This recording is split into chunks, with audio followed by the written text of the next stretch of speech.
வணக்கங்க. இன்னைக்கு வந்து Monday first day of the வீக்குங்கிறதுனால வந்து பையனுக்கு ஸ்கூலு எக்ஸாம் வேறு ஹாஃப் டே தான் இன்றைக்கி. அதனால் டிஃபன் தான் செஞ்சுருக்கேன். இதில் வந்து நான் தோசை வந்து சாமை குதிரைவாலி ரெண்டும் கலந்து அப்புறம் ஒரு அரை கிளாஸ் மட்டும் அரிசி மட்டும் போட்டு நல்லா மிக்சியிலேயே அரைச்சிட்டேன் உளுந்து போட்டு. அந்த தோசை செஞ்சுருக்கேன். அப்புறம் வந்து வெஜிடபிள் நேற்று மேகிக்கு வாங்கினேன் இல்லைங்களா, அந்த கேரட்டு பீன்ஸு உருளைக்கிழங்கு பட்டாணி எல்லாமே அதெல்லாமே கொஞ்சம் எடுத்து வச்சுருந்தேன் நான் இன்னைக்கு காலையில் செய்யறதுக்கு. அதை வந்து எல்லாத்தையும் சேர்த்து வெஜ்ஜு குருமா மாதிரி செஞ்சுட்டேன். நான் பூரி செய்கிறேன்னா பையன் பூரி வேண்டான்னு சொல்லிட்டனால இதை நான் செஞ்சுட்டேன். இந்த வெஜ்ஜு குருமாவில் வந்து நம்ம காலிஃப்ளவர் கூட போடலாங்க, நல்லா டேஸ்டியாக இருக்கும். இட்லி தோசை சப்பாத்தி பூரி அப்புறம் சாப்பாட்டுக்கு கூட இது வந்து நல்லாயிருக்கும். அப்புறம் வந்து ஒரு கிளாஸ் மோர் டிஃபனுக்கு லஞ்சு இனிமேல் தான் செய்யணும். இன்றைக்கி வந்து எங்கள் வீட்டில் வந்து லஞ்சு ரைஸுங்க.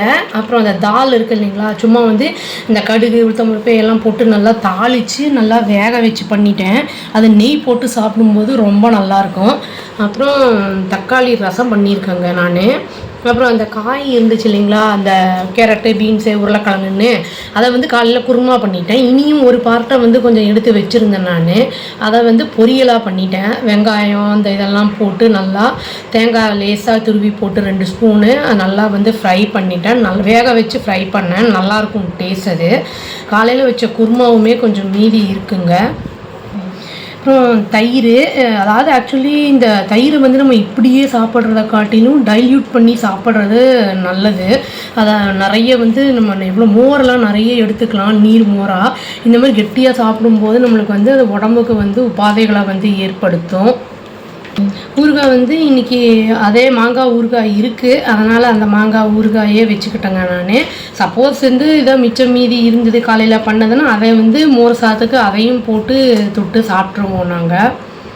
இந்த தால் சொன்னேன் இல்லைங்களா, இதில் வந்து நான் காரம்லாம் எதுவுமே போடலை, சும்மா வெறும் பச்சை மிளகா பூண்டு இதெல்லாம் தான் போட்டு தாளித்து பண்ணியிருக்கேன் நான். அந்த தால் தடுக்கா மாதிரி பண்ணால் அதுக்கு வந்து நம்ம காரப்பொடி கொஞ்சம் மசாலா பொடி அதெல்லாம் வந்து நம்ம போட்டு பண்ணுவோம். இதுக்கு வந்து நம்ம தயிர் பச்சடி நல்லாயிருக்கும். இந்த வெறும் தயிர் பச்சடி இஞ்சி பச்சை மிளகா போட்டு அரைச்சி பண்ணுறது, இல்லைனா அப்பளத்தை வந்து சுட்டு கூட சாப்பிட்லாம், அது கூட ரொம்ப டேஸ்டியாக இருக்கும்.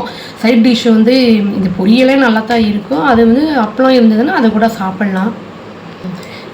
இது வந்து நான் ரொம்ப நிறையெல்லாம் எப்பவுமே செஞ்சுக்க மாட்டேன். அப்பப்போ முடிஞ்ச அளவுக்கு வந்து அளவாக செஞ்சு அதோடைய காலி பண்ணிடுவேன். ஏதாவது இந்த மாதிரி மிச்சம் மீதி ஏதாவது இருந்தால் தான் உண்டு. சில பேர் 2 நாளைக்கு ஒரு இல்லாமல் வச்சுக்கிட்டு ஃப்ரிட்ஜிலலாம் வச்செல்லாம் சாப்பிடுவாங்க. அந்த அளவுக்கு நான் வந்து ரொம்பலாம் வச்சு சாப்பிட்றது கிடையாது. அந்த அளவுக்கு அது ஹெல்த்துக்கும் நல்லதில்லை ரொம்ப வச்சு சாப்பிட்றதும். இதில் வந்து இந்த காலிஃப்ளவரை போட்டால் கூட அந்த பொரியலுக்கு நல்லா தாங்க இருக்கும். நான் இல்லைங்கிறனால போடலை, குருமாலையுமே போட்டால் நல்லாயிருக்கும். இதுதாங்க எங்கள் வீட்டில் லஞ்சு. காலையில் அந்த தோசை பண்ணிட்டேன், சாமை குதிரைவாலி போட்டு தோசையும் குருமாவும். இதுதான் எங்கள் வீட்டில் லஞ்சு. அவ்வளோதான். Thank you. Please do like, share and subscribe our channel and click the all option and tap the bell icon. Thank you.